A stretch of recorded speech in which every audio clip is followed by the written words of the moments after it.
things only exist in the mind. They don't exist anywhere else. When you're experiencing only one timeline, when you're on the one-track path, in other words, what you see is just one of the thing. Like, I see a white truck there, there's a white Camaro passing by. The trees are set up in a very specific way. There are a certain number of birds on top of that particular telephone wire. When you're only experiencing one aspect in your current moment, the multi-dimensional parts are invisible aside from mind. Even if you're going to that free will experiment where you're like, I'm gonna stand up, I'm gonna prove to you that free will exists. You say, I'm gonna stand up, then you stand up. And then you say, ha, I proved free will exists. And then whoever you're telling that to says, well, so you said you were gonna stand up and you stood up. Where does the alternative exist? Not here. I just saw one. I saw you stand up. And you said I could have not stood up if I wanted to. So that possibility of you sitting down, where does that exist? It only exists in your mind. And you can't prove that you could have stayed sitting down. You can say, well, okay, so let's continue the experiment. I'm going to sit down. I'm not going to stand up. Now you're past that previous choice. You're on to a new choice, and you're saying, I'm going to sit down. And you stay sitting down. And you say, well, I could have stood up. Right? Where does that one exist? In your mind, right? And possibly in the mind of the person that you're doing this little proof with. And the same goes for the scientist version of it.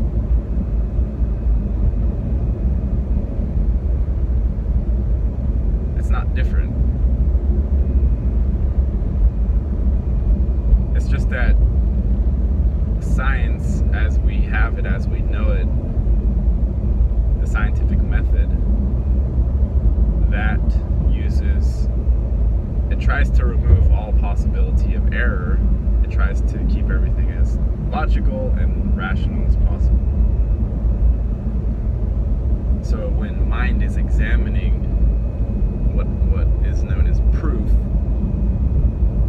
it fits as well as possible within a very sound, logical, theoretical framework, but it still is only in the mind. There's no proof to be had as far as physical happenings. That can only happen in the mind. And then the proof has only been achieved or attained in each individual being when the being looks at all of the pieces in the proof or in the method that was used. And when that being says, yes, it's proof. There's not an outside verification of proof. That doesn't exist whatsoever. That's why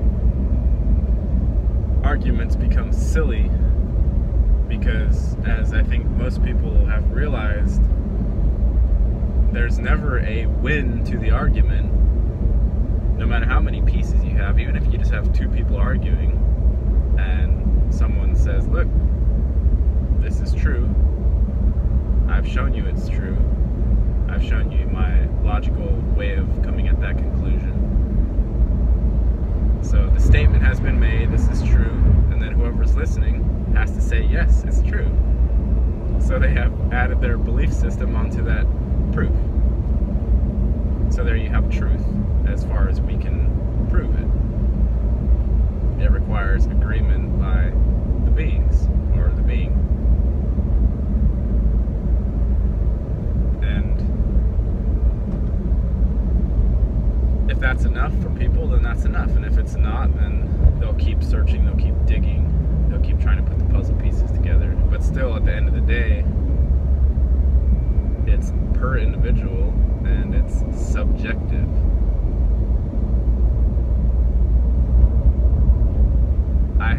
I don't think there's any way, shape, or form that true objectivity can exist, because it comes down to somebody saying yes. How do you go beyond that?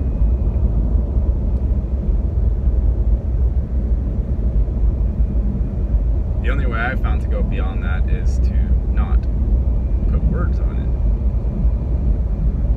Which again is what meditation is, because it's you and your environment doing and being exactly how it is. That's why silence to me is the only truth. Stillness.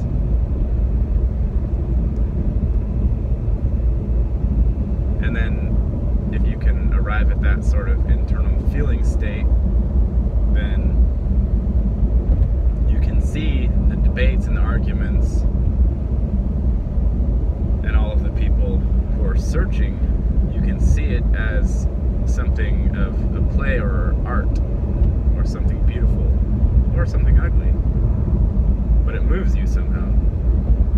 And you're not stuck so much on this argumentative state where you still have this feeling that there's some way that you can arrive. You can somehow arrive. How do you arrive? All the masters have always said the same thing. You're searching for yourself, and you're already it. You're in it already. You can't escape it. You can't run away from it. So what you're searching for is something that is already there inherently. So you can only ever actually, you can't ever get away from what is. It's impossible. But you can trick yourself into thinking that you're away. You can trick yourself into feeling that you're somehow lost, or you're somehow floating out away from the divine. You're somehow disconnected from that which is. You can trick yourself into believing that. And beings can trick other beings into forgetting what they are, or who they are, or how they are, or what is.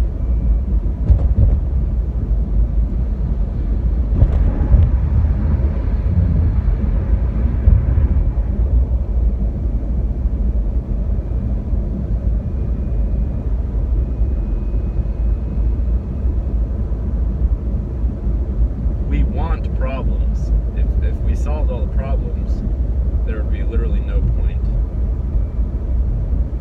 And there would be no more guiding system for anything. It would just be enlightenment.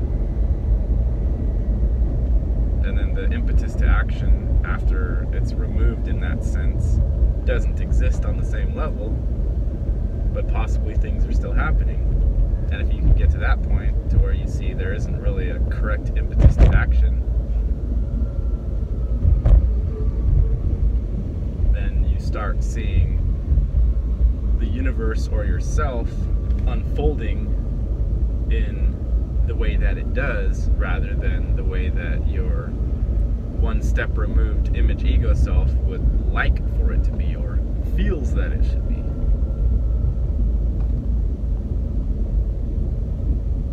The ego is always wrong, but in the experiment of removal from that which is, or attempted removal from that which is, it's right, which is just paradox, and paradox is what this is. So there's a lot of levels of looking and examining and accepting, surrendering to what it is, and then you might find at some point that the universe actually does care about you. And you're not just lost and afraid in a world that you never made.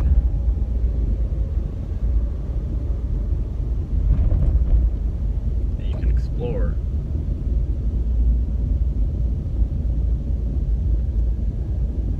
When you find that the Boogie Monster monsters are all your own creation, then you can start playing. You can retool the monsters a bit. Or you can paint smiley faces on